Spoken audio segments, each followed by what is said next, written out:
Hi hello welcome back to my channel. ಈ ವಿಡಿಯೋದಲ್ಲಿ ನೀವು ಆಲ್ರೆಡಿ ಪ್ರೀವಿಯಸ್ ವಿಡಿಯೋದಲ್ಲಿ teaching aptitude meaning and definitions ಆಬ್ಜೆಕ್ಟಿವ್ಸ್ನ ತಿಳ್ಕೊಂಡಿದ್ದೀರಾ. ಈ ವಿಡಿಯೋದಲ್ಲಿ ನೀವು ಲೆವೆಲ್ಸ್ ಆಫ್ ಟೀಚಿಂಗ್ನ ಕಲಿತೀರಾ. ಏನು ಲೆವೆಲ್ಸ್ ಅಂದರೆ ಹಂತಗಳು ಅಂತ, ಟೀಚಿಂಗಲ್ಲಿ ಬರುವಂಥ ಹಂತಗಳು ಅಂತ. Teaching involves various stages that students progress through as they learn new concepts and skills. These stages known as levels of teaching. ಅಂದರೆ ಒಂದು ಸ್ಟೂಡೆಂಟು ಒಂದೊಂದೇ ಹಂತದಲ್ಲಿ ಟೀಚಿಂಗಲ್ಲಿ ತುಂಬ ಹಂತಗಳು ಬರ್ತವೆ. ಈಗ ಫಸ್ಟು ಪ್ರೈಮರಿಯಲ್ಲಿ ಇರ್ತಾರೆ, ಅದಾದಮೇಲೆ ಏನು ಮಾಡ್ತಾರೆ, ಹೈಸ್ಕೂಲ್ಗೆ ಹೋಗ್ತಾರೆ, ನೆಕ್ಸ್ಟು ಕಾಲೇಜು, ಅದಾದಮೇಲೆ ಡಿಗ್ರಿ. ಹೇಗೆ ಈ ರೀತಿಯಾಗಿ ಹಂತಗಳು ಬರುತ್ತೋ ಅದೇ ರೀತಿಯಾಗಿ ಕಲಿಕೆಯಲ್ಲಿ ಸ್ಟೂಡೆಂಟ್ಸು ಡಿಫ್ರೆಂಟ್ ಸ್ಟೇಜಸ್ಸಲ್ಲಿ ಕಲಿತಾರೆ ಅಂತ. ಸೊ ಫಸ್ಟು ಇಲ್ಲಿ ಮೇಜರಾಗಿ ಇಲ್ಲಿ 3 ಲೆವೆಲ್ಸ್ ಆಫ್ ಟೀಚಿಂಗ್ ಇದೆ. ಯಾವುದೆಲ್ಲ ಅಂತ ನೋಡೋಣ ಬನ್ನಿ. ಇಲ್ಲೇನು ನೋಡ್ತಾ ಇದ್ದೀರಲ್ವ, ಫಸ್ಟ್ ಬಂದು ಮೆಮೊರಿ ಲೆವೆಲ್ ಆಫ್ ಟೀಚಿಂಗ್ ಅಂತ ಇದೆ. ಏನು ಮೆಮೊರಿ ಲೆವೆಲ್ ಆಫ್ ಟೀಚಿಂಗ್ ಅಂತಂದರೆ, ಇದನ್ನು ಯಾರು ಕಂಡುಹಿಡ್ದವರು ಅಥವಾ ಯಾರು ಇದನ್ನು ಫಸ್ಟ್ ಇನ್ವೆಂಟ್ ಮಾಡಿದ್ದು ಅಂತ ನೋಡೋದಾದರೆ, ಇಲ್ಲಿ ಸ್ಪೆಲ್ಲಿಂಗ್ ರಾಂಗ್ ಇದೆ, ಇಲ್ಲಿ ಪ್ರಾಪರ್ ಆಗಿದೆ ನೋಡಿ, ಜಾನ್ ಫ್ರೆಡ್ರಿಕ್ ಹರ್ಬರ್ಟ್ ಅಂತ. ಸೊ ಇವರು ಇದನ್ನು ಕಂಡುಹಿಡಿತಾರೆ. First step in a formal education where student focus on memorising facts and information. This method is all about rote learning ಅಂತ. ಸೊ ಫಸ್ಟು ಯಾವುದು ಫಾರ್ಮಲ್ ಎಜುಕೇಷನ್ ಅಂದರೆ, ನೀವು ಒಂದು ಸ್ಟೂಡೆಂಟ್ ಅಥವಾ ಒಂದು ಮಗುನ ನೀವು ಜಾಯಿನ್ ಮಾಡಿಸ್ತೀರಾ, LKG ಅಥವಾ ಫಸ್ಟ್ ಸ್ಟ್ಯಾಂಡರ್ಡ್ಗೆ ಸೇರಿಸ್ತೀರಾ ಅಂದಾಗ, ಆವಾಗ ಏನು ಮಾಡ್ತಾರೆ ಅಂದರೆ, ಅವರು ಫಸ್ಟು ಫೋಕಸ್ ಮಾಡೋದೇ ನೆನ್ಪಿಟ್ಕೊಳ್ಳೋದಕ್ಕೆ ಅಥವಾ ಬಹ್ಯಾಟ್ ಮಾಡೋದನ್ನು ಏನಂತ ಕರಿತೀವಿ, ರೋಟ್ ಲರ್ನಿಂಗ್ ಅಂತ ಕರಿತೀವಿ. ಏನು ಮಾಡ್ತಾರೆ, ಈಗ ಫಸ್ಟು ಸ್ಕೂಲಿಗೆ ಜಾಯಿನ್ ಆದಾಗ ನೋಡಿ, ಇಲ್ಲಿ ಎಕ್ಸಾಂಪಲ್ ಇದೆ, in school remembering alphabets and tables etcetera. ಒಂದು ಮಗುನ ಸ್ಕೂಲಿಗೆ ಸೇರಿಸಿದಾಗ ಅವರು ಫಸ್ಟು ಆಲ್ಫಾಬೆಟ್ಸ್ ಹೇಳ್ಕೊಡ್ತಾರೆ, 1 to 3 ಹೇಳ್ಕೊಡ್ತಾರೆ, ಆನಿಮಲ್ಸ್ ನೇಮು, ಫ್ಲವರ್ಸ್ ನೇಮು, ಈ ರೀತಿಯಾದಂಥ ನೇಮ್ಸ್ ಎಲ್ಲ ಹೇಳ್ಕೊಡ್ತಾರೆ. ಅವ್ರು ಏನು ಮಾಡ್ತಾರೆ, ಬಹ್ಯಾಟ್ ಮಾಡೋದಕ್ಕೆ ಟ್ರೈ ಮಾಡ್ತಾರೆ. So memory level of teaching 3 major aspects ಅಂತ ಇದ್ದಾವೆ. ಯಾವುದು ಆ 3 ಆಸ್ಪೆಕ್ಟ್ಸ್ ಅಂದರೆ, learning of material, retention of material, reproduction of material ಅಂತ. ಲರ್ನಿಂಗ್ ಆಫ್ ಮೆಟೀರಿಯಲ್ ಅಂದರೆ, ಈಗ ಫಾರ್ ಎಕ್ಸಾಂಪಲ್ ಆಲ್ಫಾಬೆಟ್ಸ್ನ ಕಲಿಯೋದು, ಅದನ್ನು ಕಲಿತೀವಿ. ರಿಟೆನ್ಷನ್ ಅಂದರೆ ಎಷ್ಟು ಸಮಯದವರೆಗೂ ನಾವು ಅದನ್ನು ನೆನಪಲ್ಲಿ ಇಟ್ಕೊತೀವಿ, ರಿಟೆನ್ಷನ್ ಅಂತ ಕರಿತೀವಿ.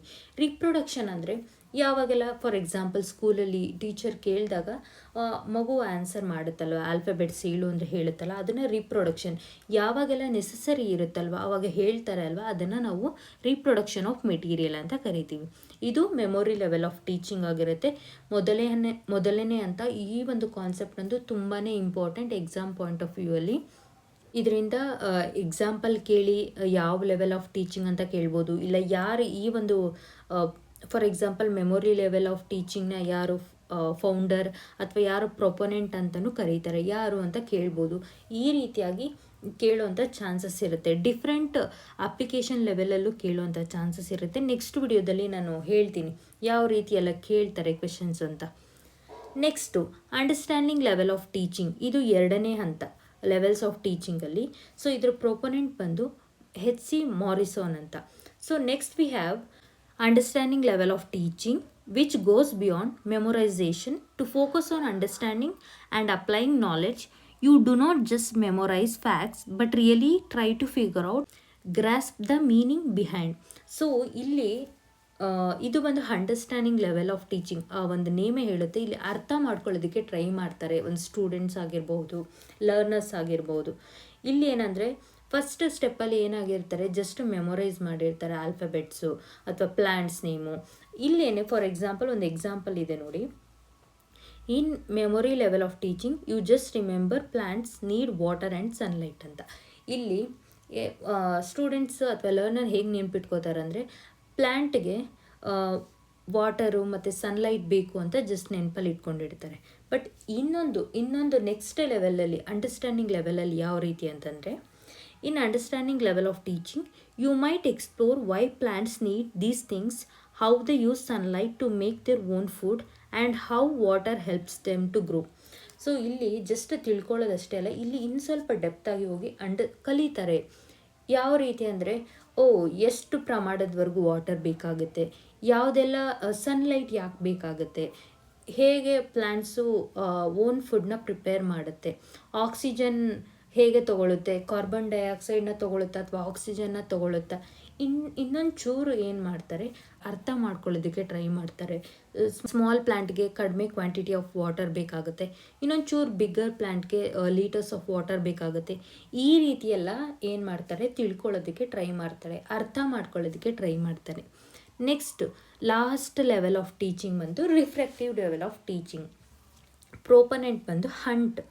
In this method learners use there knowledge and skills for real life problems. ಇಲ್ಲಿ ಇನ್ನೊಂದು ಹಂತದವರೆಗೂ ಅಂಡರ್ಸ್ಟ್ಯಾಂಡಿಂಗಲ್ಲಿ ತಿಳ್ಕೊಂಡಿರ್ತಾರೆ, ಅರ್ಥ ಮಾಡ್ಕೊಂಡಿರ್ತಾರೆ. ಬಟ್ ಇಲ್ಲಿ ಅವರ ಸ್ಕಿಲ್ ಮತ್ತು ನಾಲೆಡ್ಜ್ನ ಅಪ್ಲೈ ಮಾಡ್ಕೊಳ್ಳೋದಕ್ಕೆ ಚಾನ್ಸ್ ಸಿಗುತ್ತೆ. ಇಲ್ಲಿ ನೋಡಿ ಎಕ್ಸಾಂಪಲ್ ಇದೆ. MBA course students exposed to case studies, internship, live project which can evaluate them. This is done to make them ready for the real world problems. ಇಲ್ಲಿ MBA course, for example MBA course ಅಂತ ತೊಗೊಂಡಿದ್ದೀನಿ, degree college ಅಂತಲೂ ನೀವು imagine ಮಾಡ್ಕೋಬೋದು. ಅಲ್ಲಿ ನಿಮ್ಗೆ ಏನಾಗುತ್ತೆ, ಲ್ಯಾಬ್ಸಲ್ಲಿ ನೀವೇ ಲೈವ್ ಪ್ರಾಜೆಕ್ಟ್ಸ್ ಮಾಡೋದಿರ್ಬೋದು ಅಥವಾ ಕೇಸ್ ಸ್ಟಡಿನ ಸಾಲ್ವ್ ಮಾಡೋದಿರ್ಬೋದು. ಅದಷ್ಟೇ ಅಲ್ಲದೆ ಇಂಟರ್ನ್ಶಿಪ್ ಅಂತ ಇರುತ್ತೆ. ನೀವು ಹೋಗಿ ನೀವೇನು ಥಿಯರಿ ಕಲ್ತಿರ್ತೀರ, ನೀವು ಒಂದು ಕಂಪನೀಸ್ಗೆ ಹೋದಾಗ ಅಲ್ಲಿ ಅಪ್ಲೈ ಮಾಡ್ತೀರ, ಏನು ಥಿಯರಿ ನಾಲೆಡ್ಜ್ ಇರುತ್ತೆ ಅಲ್ವಾ, ನಿಮ್ಮ ಒಂದು ಸ್ಕಿಲ್ಸ್ನ ಏನು ಮಾಡ್ಬೋದು, ಅಲ್ಲಿ ಎಕ್ಸಿಬಿಟ್ ಮಾಡಬಹುದು. ಈಗ ಏನಾಗುತ್ತೆ ಅಂದರೆ ನಿಮಗೆ ಪ್ರಾಕ್ಟೀಸ್ ಸಿಗುತ್ತೆ, ಹ್ಯಾಂಡ್ಸಾಗಿ ಹೇಗೆ ಪ್ರಾಬ್ಲಮ್ನ ಸಾಲ್ವ್ ಮಾಡಬಹುದು ಅಂತ ಪ್ರಾಕ್ಟಿಕಲ್ ನಾಲೆಡ್ಜ್ ಸಿಗುತ್ತೆ. ಸೊ ಇದನ್ನು reflective level of teaching. So ನೀವೇನೆಲ್ಲ ನಾಲೆಡ್ಜ್ ಸ್ಕಿಲ್ಸ್ ಇದೆಯಲ್ಲ, ಇದನ್ನೆಲ್ಲ ಏನು ಮಾಡ್ಬೋದು, ಇಲ್ಲಿ ಅಪ್ಲೈ ಮಾಡ್ಬೋದು. ಇದಕ್ಕೆ ನೀವು ಲ್ಯಾಬ್ಸು, ಈ ರೀತಿ ನೀವು ಯಾವುದೇ ಒಂದು ಕಾನ್ಸೆಪ್ಟ್ ಕಲಿತಾ ಇದ್ದೀರಾ, ತುಂಬ ಚೆನ್ನಾಗಿ ಅರ್ಥ ಆಗಬೇಕು ಅಂತಂದರೆ ನೀವೇನು ಮಾಡಬೇಕು, ಎಕ್ಸಾಂಪಲ್ಸ್ ಮೂಲಕ ಕಲಿಬೇಕು. ಆಗ ಯೂನಿಟ್ ಓದ್ತಿದ್ದೀರಾ ಅಂದರೆ ಇನ್ನೊಂದು ವೀಕ್ ಆದಮೇಲೆ ಇದು ನೆನಪಿರಲ್ಲ. ಯಾಕಂತಂದರೆ ನೀವು ಜಸ್ಟ್ ಅರ್ಥ ಮಾಡ್ಕೊಂಡಿರ್ತೀರ, ಬಟ್ ಲಾಂಗ್ ಟರ್ಮ್ ಮೆಮೊರಿಯಲ್ಲಿ ನೆನಪಿರ್ಬೇಕಂದ್ರೆ ನೀವು ಎಕ್ಸಾಂಪಲ್ಸ್ ಮೂಲಕ ಓದಬೇಕು. ಇದಾಗಿತ್ತು ಲೆವೆಲ್ಸ್ ಆಫ್ ಟೀಚಿಂಗು. ತುಂಬಾ ಇಂಪಾರ್ಟೆಂಟು. ಈ ಒಂದು ಕಾನ್ಸೆಪ್ಟನ್ನ ಸ್ಕಿಪ್ ಮಾಡಬೇಡಿ. ಅದಕ್ಕೋಸ್ಕರ ಈ ಒಂದು ಪರ್ಟಿಕ್ಯುಲರ್ ಲೆವೆಲ್ಸ್ ಆಫ್ ಟೀಚಿಂಗ್ ಅಂತಲೇ ನಾನು ಸಪ್ರೇಟ್ ವಿಡಿಯೋ ಮಾಡಿ ಅಪ್ಲೋಡ್ ಮಾಡಿರೋದು. ಈ ಒಂದು ವಿಡಿಯೋ ಇಷ್ಟ ಆದರೆ ಲೈಕ್ ಮಾಡಿ, ಶೇರ್ ಮಾಡಿ, ಸಬ್ಸ್ಕ್ರೈಬ್ ಮಾಡ್ಕೊಳ್ಳಿ. ನೋಟ್ಸ್ ಬೇಕು ಅಂತಂದರೆ ಟೆಲಿಗ್ರಾಮಲ್ಲಿ ಶೇರ್ ಮಾಡಿರ್ತೀನಿ, ನೀವು ಅಲ್ಲಿ ಚೆಕ್ ಮಾಡ್ಬೋದು.